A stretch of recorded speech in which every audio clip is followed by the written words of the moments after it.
obtain detailed working drawings.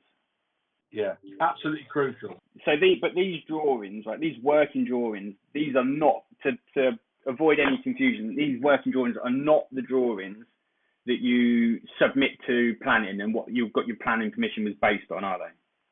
No, I mean, how this two separate types of drawings came about originally was in the old days when architects were drawing by hand and scraping out on the old tracing paper and scraping out corrections with a razor blade. What they did was, so that they didn't draw too much and have to correct too much, because when you submit for a plan application, quite often the planners will come back and say, no, we don't like this, can you change that, can you change this, can you change that? And if they had have prepared the whole working drawings at the same time, that's a lot of alteration work. So it started off, that's how it starts off. So an architect would always say, we'll do the planning drawings first. Once we get planning drawings, then we'll do the architectural drawings, the working drawings. Although these days, with everything being on CAD, it almost all happens automatically. So for my money, if the job isn't too big, say it's I don't know, just a 2-story extension at the side of your house, I would say to the architect to just go for one set of drawings, because most of what they put on these drawings is cut and paste. You see what I mean? And it's not all by hand anymore. So there is no reason to have this 2-tier drawing style, if you like. Okay.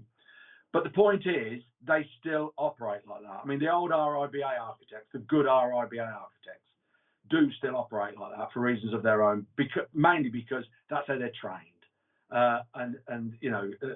It's just the way they operate. It's almost traditional. But some of the newer guys, they can do it all in a one-er. But here's the thing.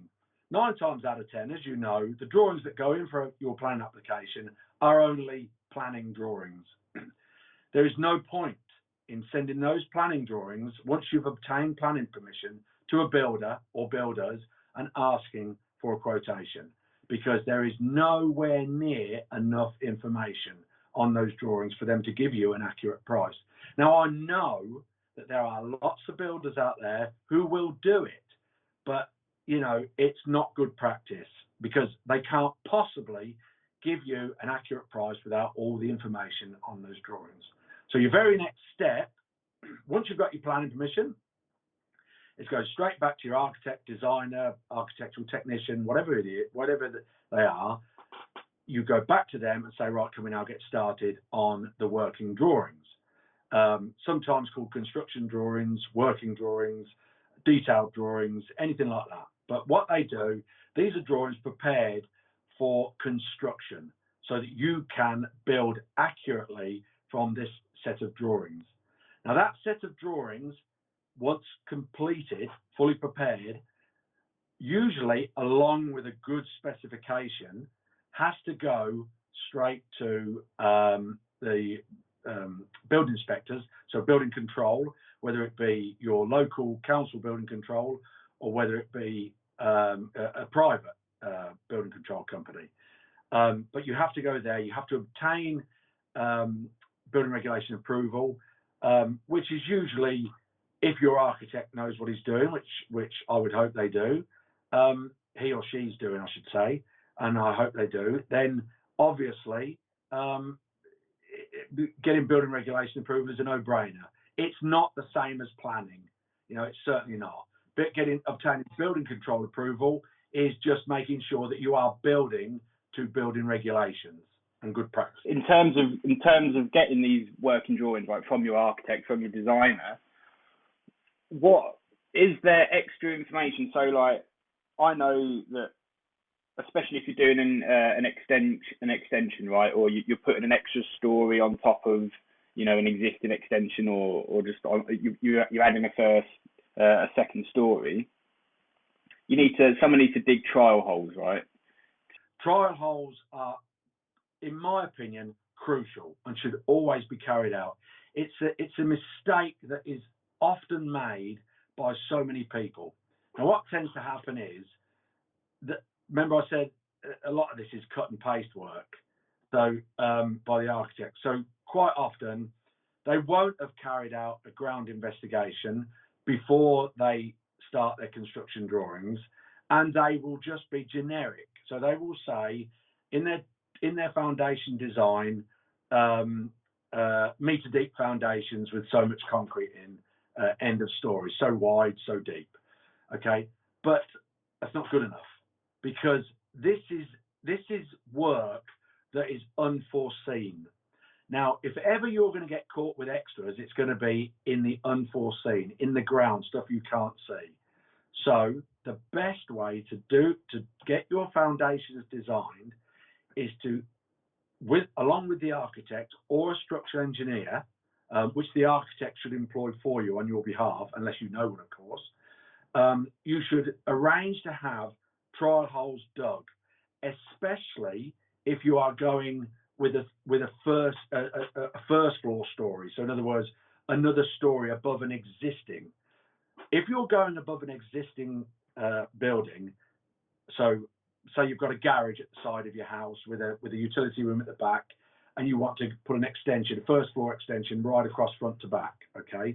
Then it's really important that you find and locate the existing foundations to make sure that those foundations are strong enough, deep enough, and accurate enough for you to build on top of. But equally, if you have nothing at the side of your house, but you need to dig down to put for new foundations at the side of your house because you're having a two-story extension at the side or perhaps at the back, then my recommendation is this. Firstly, you dig a trial hole to establish where the existing foundations on the existing house that you're going to abut are, exactly where they are. You need to establish their location and what they're made of. Because for all you know, your house could be on a raft, it could be on piles, it could be on strip foundations. You need to find out what they are, okay? Secondly, just dig a foundation, a trial hole in the vicinity of the new foundation, okay? Now this trial hole only needs to be, I don't know, say